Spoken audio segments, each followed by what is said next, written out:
అందరికీ నమస్కారం। ఈ రోజు ఉదయం అంటే ఉదయాన 7 గంటల ప్రాంతంలో ఎవరైతే మన ఎంబీటీ స్పోక్స్ పర్సన్ అమ్జదుల్లా ఖాన్ గారు ఉన్నారో వారికి ఒక యాక్సిడెంట్ జరగడం జరిగింది।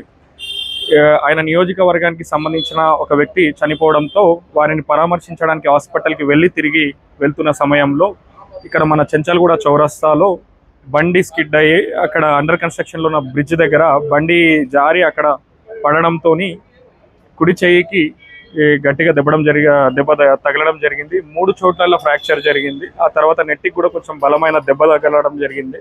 ఆయన ఆరోగ్య పరిస్థితిని కూడా డాక్టర్లు అప్పటికప్పుడు పరిశీలిస్తూ ఉన్నారు।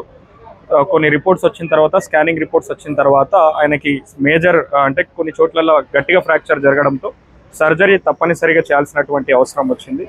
ఇప్పటికైతే ఆయన స్టేబుల్ కండిషన్లో ఉన్నారు। కాకపోతే సర్జరీ అనేది చాలా ఇంపార్టెంట్గా చెప్పిండ్రు, ఎందుకంటే ఫ్రాక్చర్ చాలా గట్టిగా ఉంది। రేపు ఉదయాన సర్జరీ పర్ఫామ్ చేస్తామని డాక్టర్స్ సమాచారం ఇస్తున్నారు।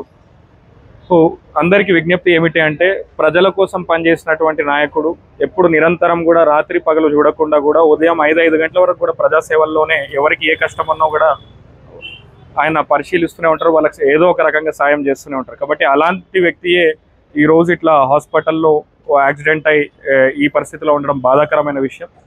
తొందరగా ఆయన కోలుకోవాలని చెప్పి మేమే కాదు ఆయన వాళ్ళందరం కూడా మేము కోరుకుంటున్నాము। ఆయన త్వరలో కోలుకొని మళ్ళీ ప్రజాసేవలోకి ప్రజా దర్బార్ ద్వారా మళ్ళీ ప్రజల్లోకి రావాలని కోరుకుంటున్నాం।